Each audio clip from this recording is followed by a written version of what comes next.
Il-kappillan ta' Marsa Xlokk il-kanonku Luke Seguna tressa il-qorti akkużat miżappropriazzjoni ta' fondi, ħasil ta' flus, frodi u falsifikazzjoni ta' dokumenti.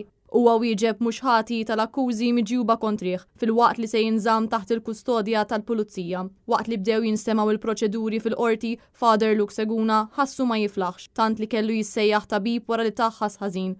U l-kundizzjoni tiegħu qalbet allar hekk kif issejħet l-ambulanza sabiex jittieħed l-Isptar Mater Dei anke għaliex bħalissa qed jikkumbatti il-marda tal-kanċer. Id-difiża talbet għal ħelsien mill-arrest tal-akkużat li ma talba sabet l-oġġezzjoni tal-prosekuzzjoni minħabba li jista' jkun hemm dbabis tal-provi hekk kif jidher li numru ta' nies minn Marsa Xlokk allegatament taw il-flus lill-kappillan. Il-prosekuzzjoni qalet li dan il-każ jinvolvi 120 persuna u miżappropriazzjoni ta' €900,000.